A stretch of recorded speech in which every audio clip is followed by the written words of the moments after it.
I think I look super crusty. Let's see. I look super crusty. I just got off of 2 flights. I'm in New York because me and her are going to London in Yay. 2 days. And if then it doesn't get canceled. Yeah. I hope not. So yeah, that didn't happen. Hey guys, it's Chilly. The events in this video happened a little over a year ago, which was also the last time I traveled since this Pandora broke out, so I thought it'd be a good time to reminisce on how I unintentionally and spontaneously ended up in Korea. And the story begins in London, which isn't Korea, but hear me out. VidCon London 2020. Also the last in-person VidCon hosted before this pandemonium. I've never been to Europe besides layovers, but that doesn't really count, so me and Den decided to use VidCon London as an excuse to go for the first time, because why not? Life is short. Do what you want. Travel the world! My plan was to go to New York for a couple of days and stay at Den's, then we'd fly to London together. As soon as we landed, we were gonna take a train to Paris, stay there for a couple of days, then take a train back to London just in time for VidCon. Then she would go back to New York and I would continue my journey to Japan to meet up with other friends who would be doing an Asia trip at the time. And then we'd fly back to LA for a few days and then I would go home. So I had a whole month of traveling ahead of me. And I was so excited! This had been planned for a very long time, and nothing was gonna get in my way. The only tragic thing that was going to and was allowed to happen was leaving my cats for that long. Let me change my mind and not go on the trip with you. Shut up! This trip was special. This was going to be my first international trip. Except for studying abroad and visiting family back in Jordan, but those don't really count. We had a bunch of things planned, and the thing I was most excited for was a 2-hour horror escape room in Paris that had some parts of it taking place outside in the streets of Paris. I even booked us a room in Hotel Le Chat Noir, and not just because of the name. It was also decently priced, but also because of the name, even though the hotel had no significant relationship to the show, but still, come on. So I was ready for this trip. I just had to pack, which I have a problem every time I travel. I tend to overpack. Is this just me? I don't know why, but because I was going to so many places with different weather situations, I just wanted to make sure I was prepared. So I overpacked. Actually, I'm pretty sure my suitcase was overweight. I struggled hauling that thing around. Den called it the mini fridge. Nonetheless, I was ready to travel. Day 1, I flew to New York. Den's apartment at the time didn't have an elevator and she lived on the 4th floor, so I had to haul my mini fridge all the way up those steps. The real struggles of overpacking. But we had an amazing time in New York and got to spend time with some friends. And I even got to witness this. Are you gonna do one? Is that a yes? Division 1 athlete.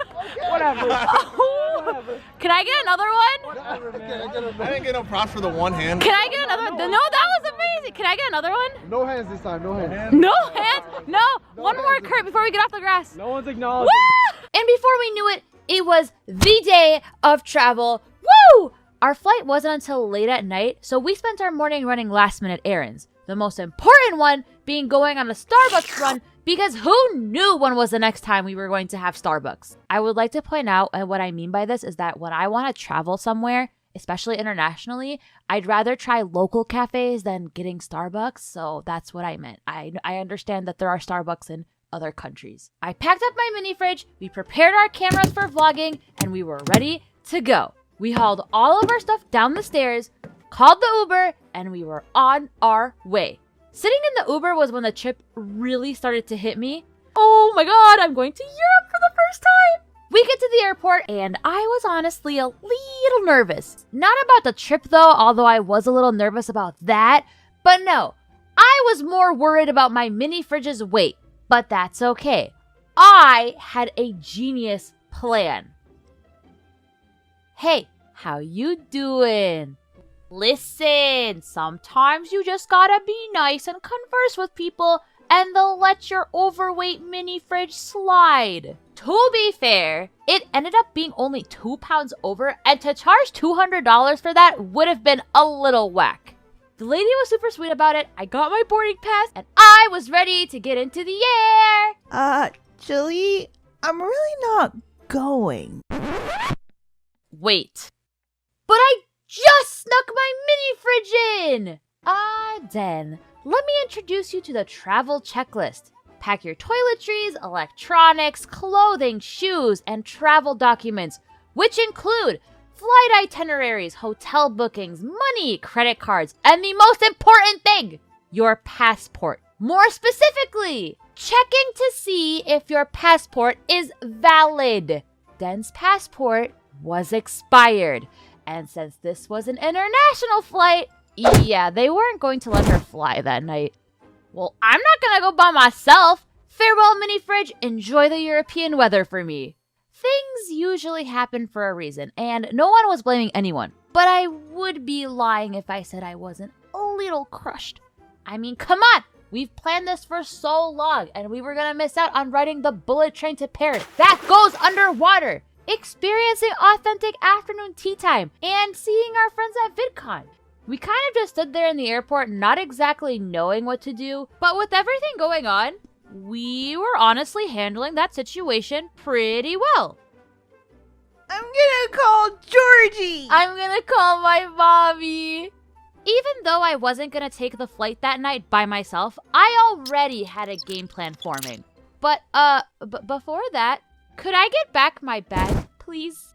I got my bag after 30 minutes of waiting, and I received said bag broken. How the hell? You only had it for 5 minutes. It may have been a small piece that broke off, but this was a new suitcase, specifically for this trip, that I wasn't even going on. But it's fine, a very minor inconvenience. Usually, I would have let it go, because I hate confrontation, and also, it really was not worth it. But I was a little frustrated with all the events happening thus far, so I decided to channel that frustration and go take it up with the baggage claim office. Hey, I just got my bag that I checked in 5 minutes ago that barely made it to the plane, and it broke. Oh, that's cosmetic damage, so you can't claim that. Oh, okay, I guess. So there's nothing I can do then? Hey, Sherry, I'm trying to book this hotel for my vacation, but it's not letting me. Can you help me? And no, there isn't. Oh, okay. I didn't push any further because clearly she had more important things to do. And yes, this was a very real conversation that happened. And again, it was such a minor inconvenience. Let's just say my mini fridge now has character. So, we exited the airport and Den called the Uber to go back to her place. You know when you order your Uber, you get the driver's name, the car license plate number, the car model, color, and whatever. So, we were waiting for Adam in his white Toyota Camry, license plate number ABC123.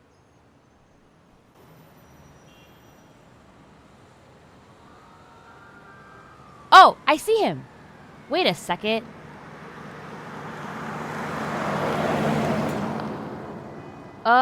Did someone just nab our cab? Wait. He just canceled it. And I got charged for it. Why, of course this night isn't over. Why would it be? It's like the world knows I'm about to make a video on this and it's giving me more content. We ordered another Uber and thankfully didn't have to wait as long.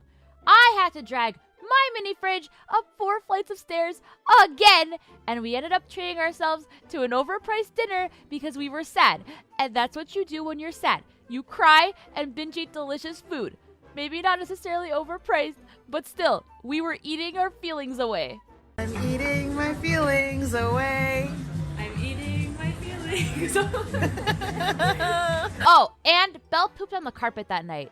So, it was late at night, and when you think it can't get any worse, it does. I let Belle into the living room, and then I go to the kitchen. And of all the places my foot can land on, it lands directly on top of turd. So I start screaming, and then I clean my foot and my floor, of course. And then I go to the living room to tell Chilly what just happened. and then I step on poop again. There was poop on the carpet because Belle had poop stuck on her butt.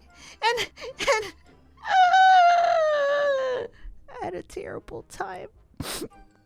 Okay, until next time. Bye. Yeah, that day was pretty eventful. Okay, but Chili, what was the game plan? How did you end up in Korea then? Oh, right. Sorry. I get sidetracked sometimes. That's pretty simple though. So remember when I mentioned my friends who I was going to Japan with who were already doing an Asia tour? Well, they were in Korea at the time.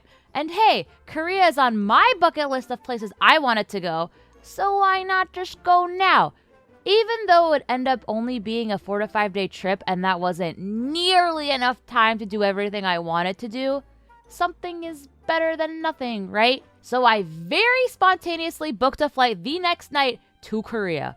Thankfully, we were able to get some money back from our Europe reservations, so I used that, and before I knew it, me and my mini fridge were on a plane to Korea. I was embarking on this new journey, and after all that's happened, nothing was going to get in my way this time. But also, you can check out the vlogs from the Korea and Japan trip that will be going up on my second channel, where I also stream a lot. So check that out. And that's it from me. Bye!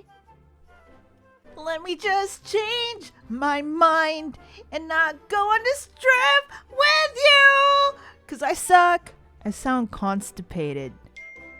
Oh, that's mad unprofessional. Bye.